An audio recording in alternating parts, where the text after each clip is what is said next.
Let's do more Q&A. The question is, was the pyramid not a burial chamber, and was the Sphinx recarved to show a regime change? Well, I think most of my viewers are probably on here because we never bought that the pyramid was a burial chamber, but no, it was not. They never found any burials there. The use of that term, the tomb for a king, is kind of a tongue-in-cheek allusion to the fact that when you were, at least at one portion in Egyptian history, if you wanted to have a public office, if you wanted to be a pharaoh, if you wanted to be a ruler or a leader of a local area, you needed to be an initiate. You had to go through the mysteries in order to basically make sure that dicks didn't get in. They wanted to make sure that the people who were leading were actually wise, who actually had context into what life really was about, and they weren't just a bunch of money-grabbing assholes.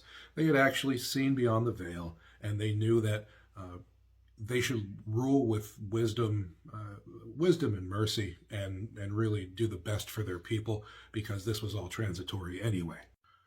What the pyramids actually did for consciousness, well, that's a much deeper topic and something for another video. Was the Sphinx recarved? Yeah, I believe so. That head it doesn't fit the body at all. I've been there. It's teeny tiny compared to the body. There's several different ideas of what it might have been beforehand. The Sphinx body is not a lion. It's actually a dog. It's a canid. The way the legs bend and fold, it's not a feline. It's a canid.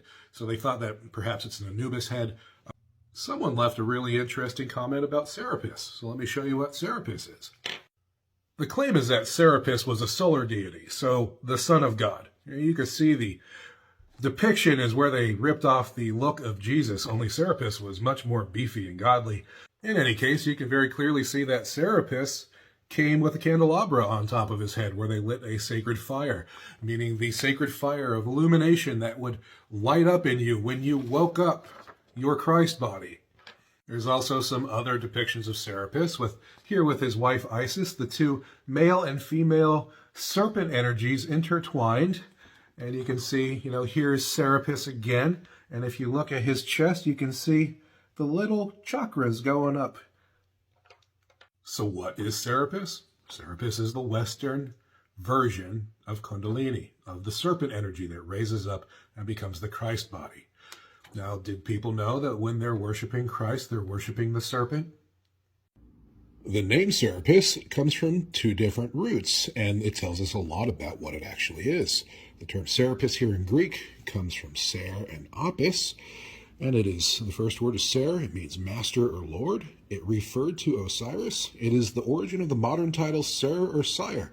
It went into Middle English, and there's no clear etymology back past that, but what they were doing is calling you a master or a lord. It also was calling back to Osiris. It's also the origin of the term serpent, which uses it as a root. The word apis was the sacred Egyptian bull. It's the lower nature of humanity, your bestial self that you slay in order to awaken your higher self. So by the combination of these two, you see that it is the master who has slain his lower self and become an illumined. This can be seen in the depiction of another mystery tradition luminary, Mithras, who is the younger Serapis, who is slaying his bestial self, slaying his bull, his apis. And you can see on either side you have Katis and Katopates, the higher flame and the lower flame, and you have the sun and the moon that come together to create this solar body. This is Christ.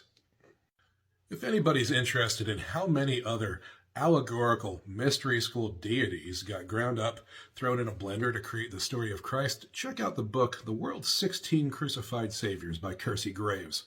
And here it is, The World's 16 Crucified Saviors, or Christianity Before Christ, containing new, startling, and extraordinary revelations in religious history, which disclose the Oriental origin of all the doctrines, principles, precepts, and miracles of the Christian New Testament, and furnishing a key for unlocking many of the sacred mysteries, besides comprising the history of 16 heathen crucified gods by Kelsey Graves from 1883. That is one hell of a tongue twister of a title, but you should definitely check this book out. It's excellent. And for the final comment, somebody says, didn't Moses go to Mount Sinai? Well, that's interesting, because Mount Sinai was not called that on these old maps.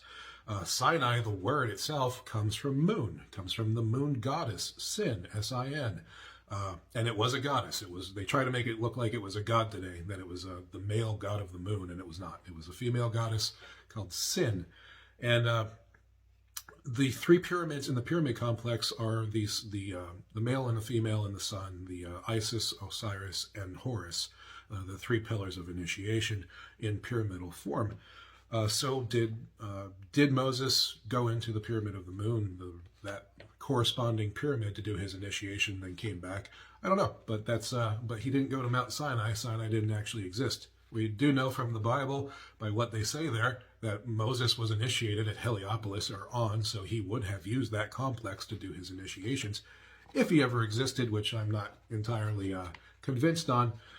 But it also brings up one more interesting thing.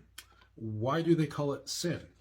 How did this word Sinai, which comes from the word sin, which means moon, in Hebrew, sin means, sin or Sinai means hatred. So it took on the meaning, it went from moon to hated. So how did we get to the point where people hate the female concept of the moon and the feminine, and it's even changed the lexicon? And the next time they tell you that you were born in sin, you look them in the eyes and you tell them thank you, because you come from the divine feminine. You come out of your mom. And anybody that would talk shit about their mamas while worshiping a dying twink on a cross has got some serious problems.